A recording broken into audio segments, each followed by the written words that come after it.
பாமக மற்றும் வன்னியர் சங்க கூட்டு பொதுக்குழுவில் உரையாற்றிய பாமக இளைஞரணி தலைவர் அன்புமணி ராமதாஸ், வன்னியர்களுக்கு தனி இடஒதுக்கீடு கேட்டால் அதை தேர்தலுடன் சிலர் முடிச்சு போட்டு பேசுவதாக கூறினார். தேர்தலுக்கும் வன்னியர் இடஒதுக்கீடு கோரிக்கைக்கும் எந்த தொடர்பும் இல்லை என்று கூறிய அவர், அதே நேரத்தில் வன்னியர்களின் நியாயமான கோரிக்கையை நிறைவேற்றவில்லை என்றால் அது தேர்தல் அரசியலில் கண்டிப்பாக எதிரொலிக்கும் என்றார். வன்னியர்களுக்கு இடஒதுக்கீடு கேட்டால் அந்த மக்களை ஏமாற்றும் வகையில் வன்னிய தலைவர்களுக்கு சிலை வைப்பது, மணிமண்டபம் கட்டுவது, புகைப்படங்களை திறப்பது என ஏமாற்று வேலைகளில் அனைத்து ஆட்சியாளர்களும் ஈடுபட்டு வருவதாக கூறிய அவர், இதன் மூலம் வன்னியர்களுக்கு என்ன பயன் கிடைக்கும் என்றும் கேள்வி எழுப்பினார்.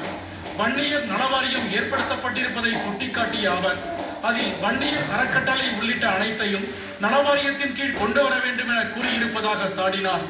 செங்கல்வராயன் அறக்கட்டளை உள்ளிட்டவை நலவாரியத்தின் கீழ் கொண்டு வரப்பட்டிருப்பதாக அவர் கூறினார்.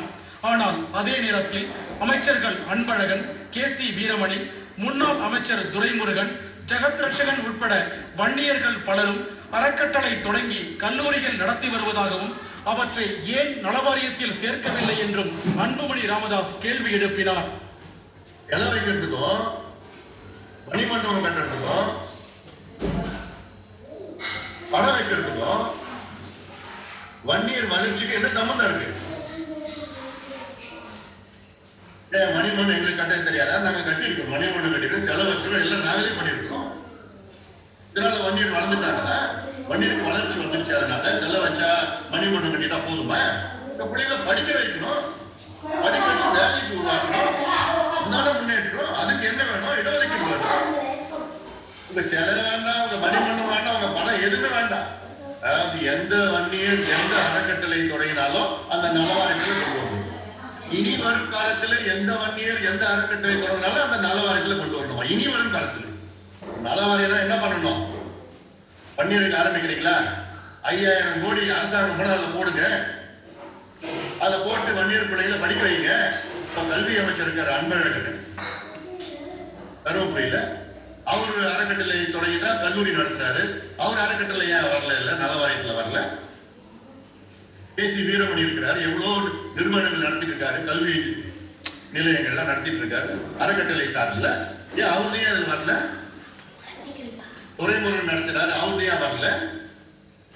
ஜெகத் ரட்சகன் நடத்துறாரு, மருத்துவ கல்லூரி நடத்துறாரு, ஏன் வரல? இல்ல MRK பன்னீர்செல்வம் நடத்துறாரு, ஏன் வரல?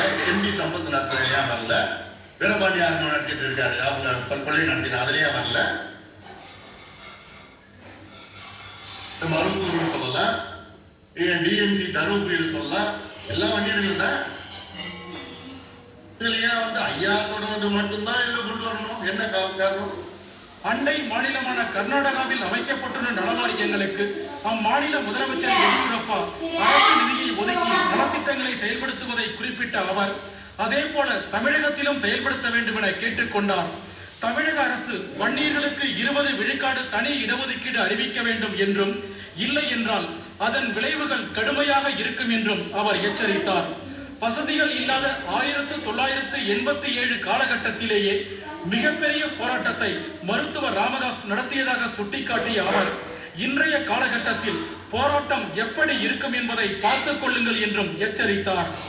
உடனடியாக தமிழக அரசு வன்னியர்களுக்கு இடஒதுக்கீடு அறிவியுங்கள்.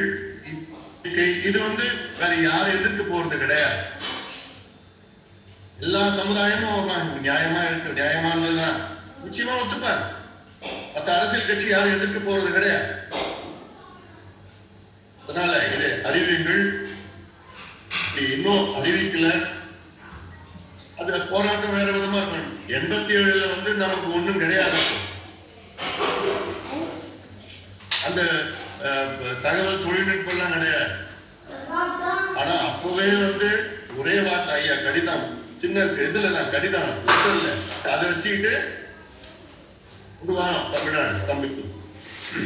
ஆனா இப்ப நடத்துற போராட்டம் வேற விதமா இருக்கும். பொதுக்குழுவில் நிறைவுரையாற்றிய அன்புமணி ராமதாஸ், இந்த போராட்டம் சாதி பிரச்சனைக்கான போராட்டம் அல்ல என்றும் தமிழகத்தின் ஒட்டுமொத்த வளர்ச்சி சார்ந்த பிரச்சனை என்றும் கூறினார். இந்த போராட்டத்தில் தன்னுடைய தலைமையில் 50 லட்சம் வன்னிய இளைஞர்கள் திரண்டு போராடுவார்கள் என்றும் அவர் உறுதியளித்தார். எனவே வன்னியர்களுக்கு தனி இடஒதுக்கீடு என்ற கோரிக்கையை தமிழக அரசு நிறைவேற்ற வேண்டும் என்றும் அன்புமணி ராமதாஸ் வேண்டுகோள் விடுத்தார். வங்கக்கடலில்